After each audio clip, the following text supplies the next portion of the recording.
Well, I mean, when you think about it, it kind of makes sense because the left treats their extremists much the same way that they treat the Islamic extremists.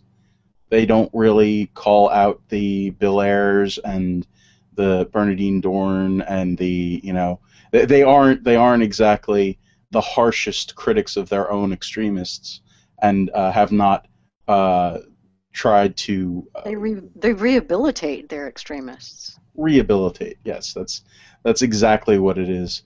Yeah, it's not really shocking to me when it comes to the left. Another way that moral equivalency and all of that ridiculousness comes into play is that they also say that, oh, well, Muslims, these extremists, they kill Muslims more than they kill anybody else. So that's another line that they go with, and it's just absolutely appalling that they think that that's even an excuse. Because Okay, well, are we supposed to be okay with that? Because killing Muslims, who cares? Yes, because the rest of us on the planet, we are all collateral damage. But the thing is, I don't want the extremists to kill Muslims either. Thank you. I don't want the extremists to Exactly. kill anyone. yes, period. It's not killing is bad, okay? Yeah. Okay. Exactly.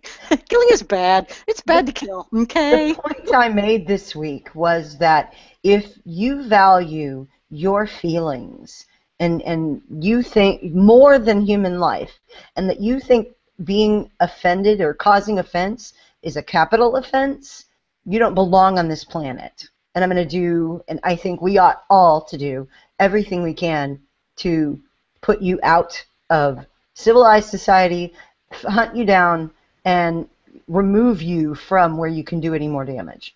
Well, let me ask this, Fishy.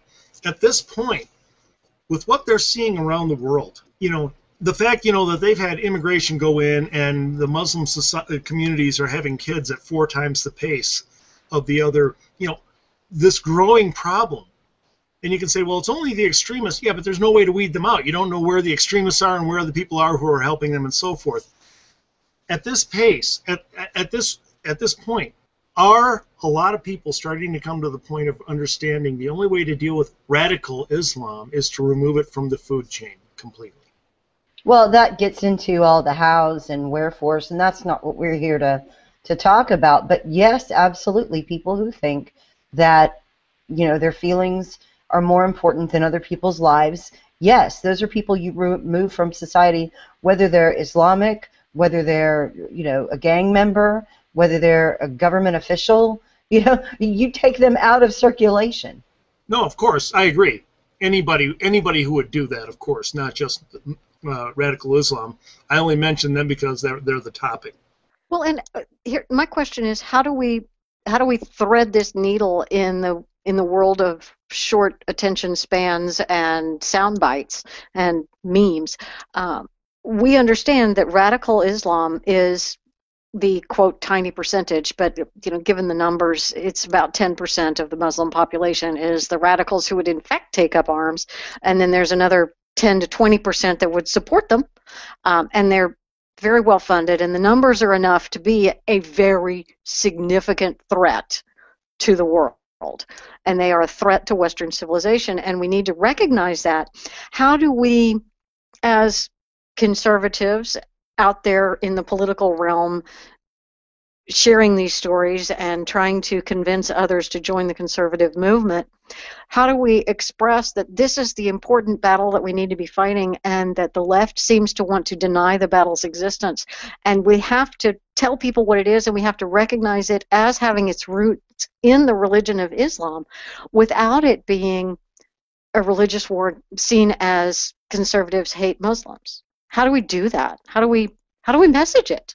That's a really good question. I think part of the issue is we are seeing that our own media is not amplifying the voices that they say are out there in great numbers of people who are moderate, less extreme, whatever you want to say, people who are disgusted by this display in Paris and the things that were carried on in the name of Islam.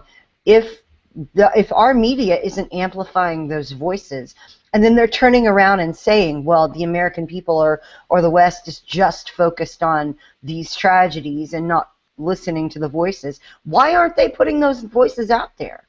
I see Zuhdi Jasser on Fox News all the time, but I don't think that he gets on NBC, MSNBC, or CNN. They end up calling the guys from CARE to give the Islamic perspective rather than people like Zuhdi Jasser, who talks about political Islam and that it has to be rooted out from the side of Islam. Mm-hmm. And how much coverage? He's the guy who should be the voice. How much coverage did el-Sisi's comments God, no kidding. get from Egypt? He's the guy in charge over there. Go ahead and summarize that if you can. Well, no, I mean, he basically just came out and said what you just said, that political Islam, that there needs to be a moderation here, that we cannot tolerate this attack on free speech. This cannot stand.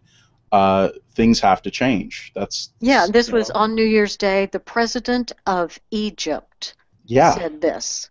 And he was saying it very publicly, and he was saying it to the imams in Egypt, that Islam needs to be reformed and that Islam can't be controlled by the radicals. This guy stood there and said it. Yeah, we should be proclaiming him to all corners. And he's lived almost 2 weeks since then. Look at that. Yeah. Oh, my goodness. That is a sad statement, those are isn't the it? things we want moderate Muslims to say. It became an editorial question of, does such and such news organization, do we publish the cartoons that are at the heart of the story, putting ourselves and our employees at risk? Do we stand with freedom of speech? Do we proclaim that the bullies have not won? Do we publish these cartoons or not? And this event has allowed us to see what of our American and actually worldwide news organizations really do stand for freedom of speech and which ones do not.